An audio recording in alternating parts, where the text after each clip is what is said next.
जो हो रहा है अच्छा हो रहा है, आगे होगा और भी अच्छा होगा। तुम क्यों व्यर्थ चिंता करते हो? तुम क्या लाए थे, क्या ले जाने वाले हो? ये दूसरा रास्ता है। हाँ, और इस रास्ते पर हमको भटकाने वाले 10-20 नहीं है, सैकड़ों लोग हैं, रोज आते हैं और माला पकड़ा देते हैं कि राम राम राम राम, राधे राधे राधे राधे, राम राम राम राम, राधे राधे, बस यही करो, देश तो ठीक हो जाएगा। और ज्यादा उनसे तर्क करो तो कहने लगे तुम क्यों व्यर्थ चिंता करते हो, तुम क्या लाए थे, क्या ले जाओगे, जो हो रहा है अच्छा हो रहा है, देश लुट रहा है अच्छा हो रहा है, आगे लुटेगा और अच्छा होगा। वो हमको समझाते हैं और इसी को धर्म कहते हैं, इसी को धर्म कहते हैं। और आजकल धर्म के व्यापार करने वालों की बाढ़ आई हुई है। हाँ, बहुत बड़ी फौज खड़ी हुई है उनकी। एक आया राम की कथा कहेगा 10 करोड़ लेके जाएगा, दूसरा कृष्ण की कथा कहेगा वो 15 करोड़ लेके जाएगा। और आप जैसे भोले भाले मूर्ख लोग डालते हैं उनके पात्रों में, ले जा भाई, ये बापू नहीं है, डाकू हैं। बापू नाम तो शर्म आती है कहते हुए। कहीं से 10 करोड़ लूटो, कहीं से 20 करोड़, कहीं से 25 करोड़। और आप लोगों की मजबूरी है कि काले धन का करें क्या? इनकम टैक्स वाले पकड़ते हैं तो ये बापुओं को देते रहते हो आप, क्या करें उसका? और ये बाप लोग हमें सिखाते रहते हैं जो हो रहा है अच्छा हो रहा है। वाह वाह, मैंने देखा है क्या क्या पाखंड और नौटंकी चलता है। भगवान राम की कथा कहने आते हैं और भगवान राम की जिंदगी के वो प्रसंग कभी नहीं सुनाते जो हम में वीरता पैदा करें, जो साहस पैदा करें। राम की जिंदगी में बहुत सारा हिस्सा साहस का है, वीरता का है। जब 14 वर्ष के लिए वनवास चले गए राम, तो हमको सुनाई जाती है राम की जो कथा ना, उसमें कहते हैं राम ने 14 साल एक ही काम किया, हाय सीते हे सीते, हाय सीते हे सीते, हाय सीते, ये सुनाते हैं हमको। हाँ, यही सुनाते हैं निकाल के कहानी। और मैं कहता हूं कि राम को अगर हाय सीते हे सीते हाय सीते यही करना था 14 साल, तो दूसरा विवाह क्यों नहीं कर लिया?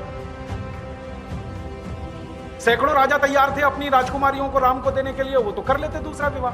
क्योंकि हाय सीते हे सीते, हाय सीते हे सीते, एक स्त्री के लिए अगर वो इतने ही बिलख रहे थे, तड़प रहे थे, दूसरा विवाह कर लेते। तो ये सब चुप हो जाते, फिर बात नहीं। फिर मैं उनको रामायण से निकाल के दिखाता हूँ, वो राम ने हे सीते हाय सीते कहा नहीं कहा ये मुझे नहीं मालूम, लेकिन 14 साल वन में रहते हुए सैकड़ों राक्षसों का संहार किया उन्होंने, मारा उनको और धर्म राज्य की स्थापना कराई। ये कहानी नहीं सुनाते क्योंकि इससे वीरता पैदा होती है। तो राम का जो वीरत्व है वो नहीं सुनाएंगे आपको, उनकी जो कमजोरियां हैं वो सुनाते हैं आपको। और राम कथा जब वर्णन की जाती है तो मंच पे बैठ के आहा कैसे आंसू, ढलल ढलल आंसू निकलेंगे, आपको भी रुलाएंगे, खुद भी रोएंगे। किस बात के लिए? ओ, राम को वन गमन में इतना कष्ट हो रहा है, वन में इतनी तकलीफें हो रही हैं, तो राम की तकलीफों का वर्णन कर रहे हैं, आंसू आ रहे हैं। और ये सारा वर्णन एयर कंडीशनड मंच पर बैठकर होता है। अपने को तकलीफ नहीं होनी चाहिए, राम की तकलीफों का वर्णन करना। एयर कंडीशन मंच चाहिए, एयर कंडीशन घर चाहिए रहने के लिए, एयर कंडीशन कार चाहिए और चार्टर्ड प्लेन चाहिए आने और जाने के लिए, तब राम की कथा सुनाई जाएगी। जो राम जिंदगी भर पैदल चलते रहे, जिन्होंने अपना रथ भी छोड़ दिया था अयोध्या से निकलते समय, वो राम ने जिंदगी भर पैदल चल के काम किया और यहाँ एयर कंडीशन कारों में घूम घूम कर, चार्टर्ड प्लेन में घूम घूम कर राम की कथा सुनाते हैं। वो कथा बता नहीं है, वो उद्योग है, व्यापार है, बिना टैक्स का।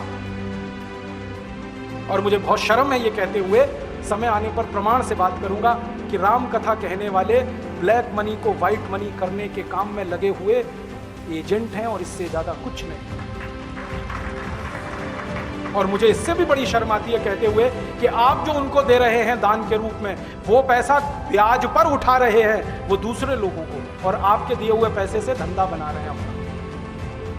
फिर ऐसे कृष्ण की कथा कहने वाले आ जाते हैं, कहते राधे राधे राधे राधे राधे राधे, और कुछ कहो ही मत, राधे राधे। कंस को मारा, जरासंध को मारा, शिशुपाल को मारा, अधर्मियों को मारा, ये सब थोड़े में, राधे राधे राधे राधे बड़े में।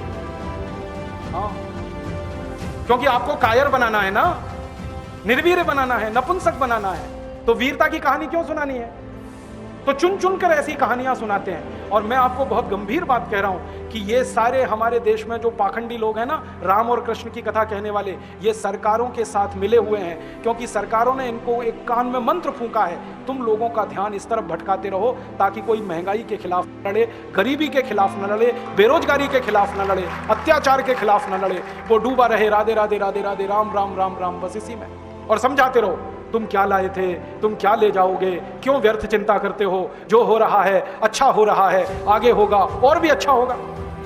एक रास्ता ये है। अब दो रास्ते हैं अपने साथ, एक रास्ता भगत सिंह का, ऊधम सिंह का, चंद्रशेखर का, एक रास्ता हमारे ये धर्म गुरुओं का, पाखंडियों का, जो राम की कथा, कृष्ण की कथा। मुझे बहुत ऑफर आए हैं, मैं आपको दिल का दर्द बता रहा हूँ, सच में कह रहा हूँ, आपसे नाम नहीं लेता।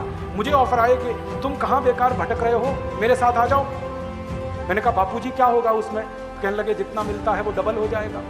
मैं बोल रहा कैसे? तो उन्होंने कहा तुम्हारी वाणी में बहुत जोर है और मेरे पास लोगों की भीड़ इकट्ठा करने का, मजमा लगाने का तरीका है। मैं ऐसा डमरू बजाता हूं कि सब इकट्ठे होते हैं और तुम्हारी वाणी में जोर बहुत है, मिलके लूटेंगे, थोड़ा तुम्हारा थोड़ा मेरा। ऐसे खुले ऑफर हैं मेरे पास। और मैं कहता हूं बापूजी माफ करो। क्यों?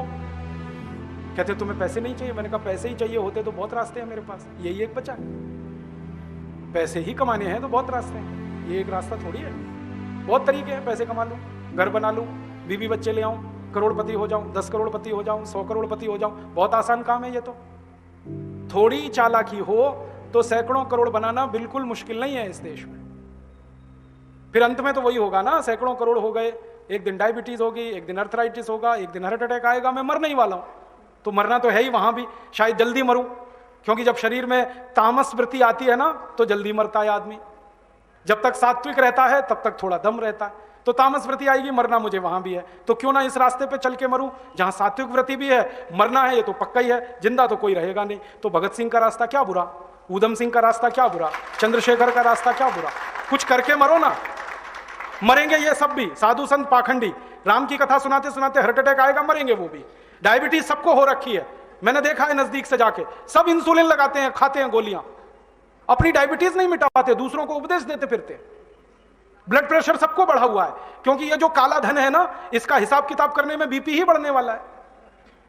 सब बीपी की गोलियां खाते हैं, सब डायबिटीज के लिए शिकार है, तो दूसरों को उपदेश देंगे तो मैं भी लग जाऊं, वो एक रास्ता है। एक रास्ता भगत सिंह, ऊधम सिंह, चंद्रशेखर का भी है। मौत तो दोनों में ही आने वाली है, बस अंतर इतना है, एक मौत ऐसी आएगी जिसको देश और समाज जिंदगी भर याद रखेगा, और एक मौत ऐसी आएगी कोई पूछेगा नहीं।